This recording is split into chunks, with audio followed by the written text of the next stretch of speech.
Hello, everyone. I'm Kim of Kim Fixes Things, And I'm Buff Del Campo of Buff Del Campo.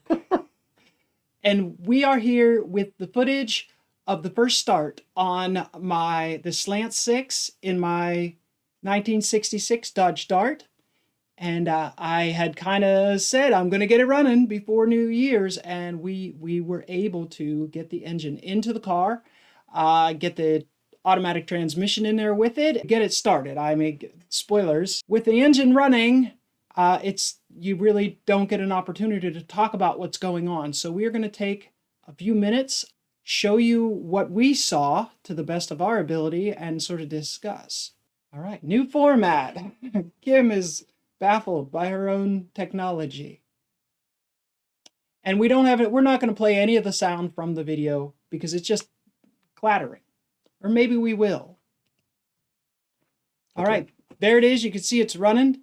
And It started right up. It started like on half a turn. Boom, started right up.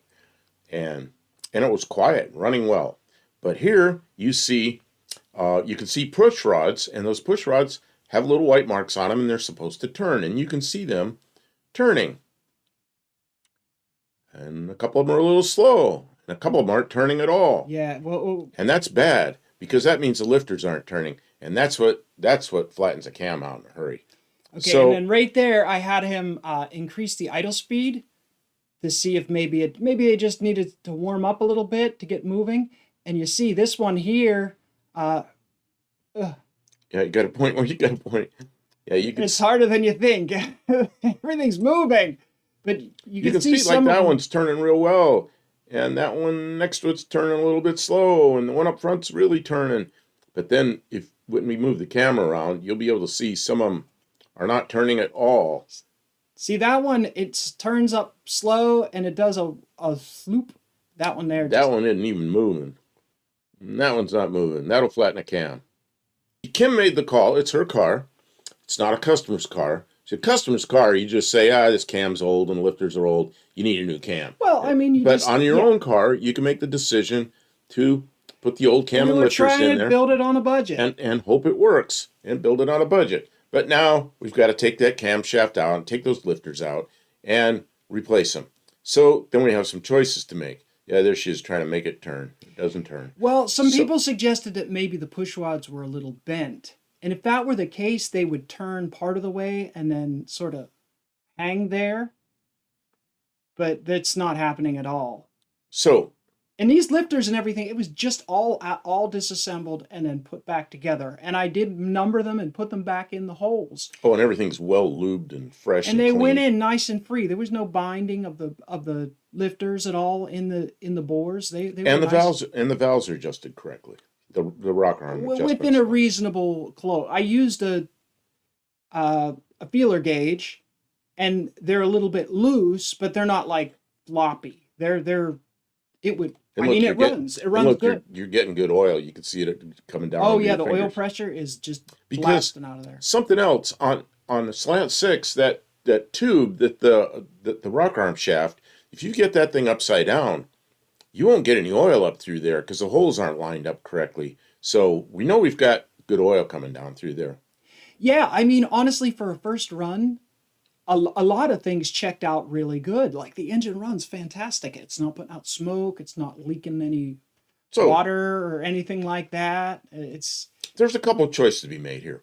One, just buy a stock cam, find another used cam and use lifters. And well, I have another set of used cam and lifters, but the lifters are bad. And then another choice would just be to buy an inexpensive stock cam and lifters. Which we had on tap. We were ready to do. I have them in my shopping cart from Rock Auto. But then we're talking to Shane, Professor P. Professor P from Slant Daily Garage. And, he works at Edelbrock, and he's talking to us about camshafts that are very close to stock, but they have a little more duration, lobe separation angle's a little bit different. And I think we're gonna buy one of his cams and lifters, and maybe we can get those new fancy lifters. What are they called? The ones that are really nice. And we're trying to. He said right now he's not sure if they're in stock yet. See, that one there is not moving at all. Look at the oil though. To take this cam out, You either got to pull the bumper and the grill and a big mess of stuff up front, or just pull the engine out. And we've decided just to pull the engine out. It's not that hard. Well, the other thing is we talked to Professor P, and he said, you know, if you're putting this other cam in, you're going to want to put different springs. You're going to want to update the springs. In order to update the springs, we can do that on the car, but I mean, we're taking the engine out anyways. I just don't see a lot of advantage of taking the front grill apart to get the cam out and doing just, it's an engine out operation, and it's a cylinder head off operation, and it's just, that's the way she goes. And the good thing is everything's clean and fresh and nice, so you can get it all the bolts. There's no big gungy, greasy mess. It's just straightforward. Take clean bolts out, take it out. Yeah. A little bit of a hassle, but you know. Right. It's not like the first time. It's a Slant 6 with a lot of room around it. It's not it's a big old, like a 440. Did you already say that you have to take the oil pump out of the engine? No, I did not say anything. Go ahead and talk about that. And the oil pump is underneath, kind of, the K-frame is in the, so you have to unbolt the engine and lift it up either way. And this looks like we ran the engine a lot. We didn't. This is the entirety of what we ran the engine. She's backed up the video so you can see it again. But yeah, we ran that engine like about 5 minutes. I don't even think we ran it that long. And we probably ran the assembly lube off of the cam, but I'm pretty sure we didn't. I mean, I don't think that these lifters were probably spinning on the engine before I tore it down. So we never checked, but I doubt they were. It was probably running with flat lifters. This engine, we never ran it before. Right. You bought this. It came out of a 67. Well, the head came off of your engine, but the short block came from a 67 Barracuda, and somebody rebuilt it because it was right. It's 40, got a reman tag on it, and it's 40 over, and the piston cylinder wall clearance is really tight. And I assumed that they had put a new cam in, and they may not have broke it in properly, or the oil that they used may not have had adequate zinc additives to maintain the cam, or it may have been a really poor set of cam and lifters. We don't know the history. We don't know why the cam, but what it is the ramps on the cam are what spins the lifters, and there's not enough taper on the ramps. And when we put this back together, we'll do a video and show how to measure that cam to prove that, so we know that the ramps on the cam will turn the lifters before we put it back together. This one we didn't check it because we knew it was a cam that was running in this engine. There is the remote possibility that if we put new lifters on this cam, that they might spin. Oh, but then you got an old cam. But yeah, lifters. This is an indication that there's uneven wear because some are spinning and some are not. So you're not going to get the same lift out of all. We're just going to bite the bullet. Do the work. Just do it. Buy the parts. It's going to cost us. Well, we're going to get a nice discount because we are in the No Name Nationals group. We're already registered, so there is a discount from the group. Get a discount from because we're going straight. Edelbrock. We're going directly through Professor P, and if you are part of that group, he has approval to give a discount. So we're grateful for that opportunity to show what they can offer.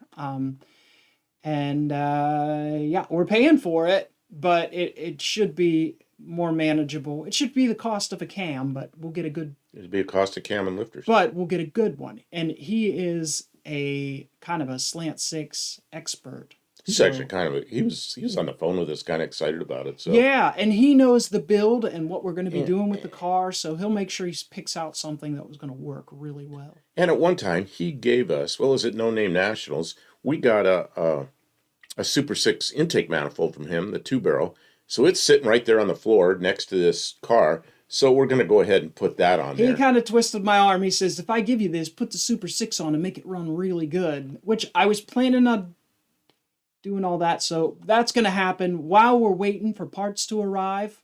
We're going to get the linkages fit up and stuff like that. Look at oil going all over the mess. Yeah, it's really... Look at the mess. It's making a good mess. That's good, though. That really it's a good mess. You want to know that it's... This is how you do a proper break-in on an engine with a flat tappet cam these days. Even if it wasn't used parts, maybe you want to do this. Mark your push rods and just make sure everything's spinning. Because the engine is not going to be full of like ground up cam or anything like that. This cam has not been wrecked. The other thing we did while I was sitting there, I ran it into forward gears and reverse gears to make sure the transmission worked. Yeah. Although we didn't drive it anywhere, we did prove that the transmission was working. And then we shut it off. Like I said, it wasn't running that long. I don't even think we ran it long enough to let the thermostat get open. It was, it really wasn't, it was warm, but it wasn't really warmed up yet. So it's coming back out. We're going to be doing live streams the next couple weeks, pulling the engine out, getting things prepped, and putting that cam in when it shows up. So look forward to that and other projects. We'll be live for the new year. So if it isn't that time already, then Happy New Year. And you have anything else you'd like to say? No, I think we covered it. It's just an update video. All right, that's the state of the build. Thanks for watching.